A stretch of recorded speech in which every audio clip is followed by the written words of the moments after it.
بسم اللہ الرحمن الرحیم۔ السلام علیکم ورحمۃ اللہ۔ آپ دیکھ رہے ہیں UAE اردو نیوز اور میں ہوں ستار لغاری۔ خبروں کی تفصیل کی طرف جانے سے پہلے ایک ریکویسٹ، اگر آپ میرے چینل پہ پہلی بار آئے ہیں تو پلیز چینل کو سبسکرائب کر دیجئے اور ساتھ بیل کے آئیکن کے اوپر بھی کلک کر دیجئے۔ اب چلتے ہیں خبروں کی تفصیل کی طرف۔ متحدہ عرب امارات میں نئے واٹس ایپ فراڈ کا انکشاف۔ اب اس خبر کی تفصیل۔ دوستو، یہ فراڈ کی خبریں آپ سے شیئر کرنے کا مقصد آپ دوستوں کو انوائرمنٹ دینا ہے، انفارم کرنا ہے، تاکہ آپ دوست اس ایسی چیزوں سے محفوظ رہ سکیں۔ اب چلتے ہیں خبر کی تفصیل کی طرف۔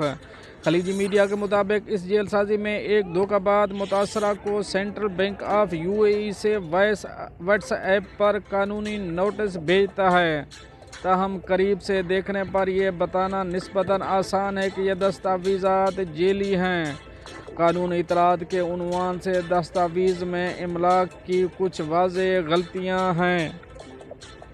اس جعلی نوٹیفیکیشن میں کہا گیا کہ معذرت معزز کسٹمر، آپ کا bank account, ATM، debit credit card کچھ حفاظتی وجوہات کی وجہ سے منجمد کر دیا جائے گا، اس لیے اپنی تمام درست تفصیلات کی تصدیق کریں، ورنہ آپ کا اکاؤنٹ مستقل طور پر معطل کر دیا جائے گا۔ بتایا گیا کہ اس نوٹیفیکیشن میں ایک رابطہ نمبر بھی فراہم کیا گیا ہے۔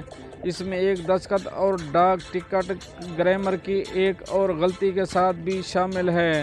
اس طرح کے گھپلے اکثر ہوتے ہیں جہاں دھوکہ باز متحدہ عرب امارات کے حکام کی نقالی کرتے ہیں اور متاثرین کے بینک اکاؤنٹ کی تفصیلات حاصل کرنے کی کوشش کرتے ہیں۔ معلوم ہوا کہ حال ہی میں راس الخیمہ پولیس دھوکہ دہی کرنے والوں کے ایک گروہ کا سراغ لگانے میں کامیاب ہوئی، جس کے بارے میں خیال کیا جاتا ہے کہ وہ رہائشیوں کے بینک اکاؤنٹ سے بھاری رقم چرا رہے ہیں۔ ملک کے اندر اور باہر سے 7 ایشیائی باشندوں کو گھوٹالے کے سلسلے میں گرفتار کیا گیا۔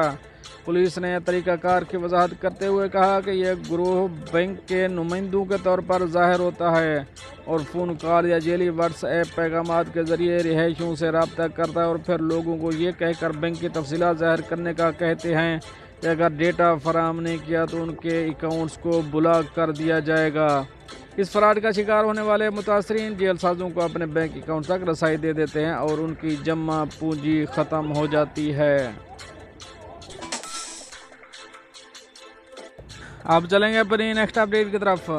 اماراتی صدر کی ابوظہبی مال میں چہل قدمی۔ اب اس خبر کی تفصیل۔ خلیج ٹائم کے مطابق قابل رسائی اور عاجزی کے حیرت انگیز مظاہرے میں متحدہ عرب امارات کے صدر شیخ محمد بن زائد ال نہیان ابوظہبی کے ایک ہلچل والے مال میں چہل قدمی کرتے ہوئے نظر آئے۔ اس حوالے سے ویڈیو سوشل میڈیا پر وائرل ہوئی۔ کلپ میں انہیں کیفے اور دکانوں کے سامنے سے گزرتے ہوئے دیکھا گیا۔ ناظرین کو جس چیز سے متاثر کیا وہ شیخ محمد کا مؤدبانہ طرز عمل تھا، جو بنا کسی سیکیورٹی پروٹوکول یا لوگوں کے کاروباری امور میں خلل ڈالے انتہائی پرسکون انداز میں وہاں سے واک کرتے ہوئے گزر رہے ہیں۔ اس دوران بہت سے خریدار اور کیفے کے صارفین ان کی موجودگی سے بے خبر تھے، لیکن زیادہ دیر نہیں گزری کہ لوگوں نے اس عظیم شخصیت کو پہچان لیا۔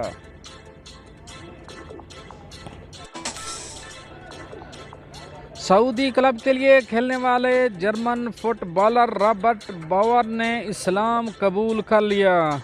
اب اس خبر کی تفصیل۔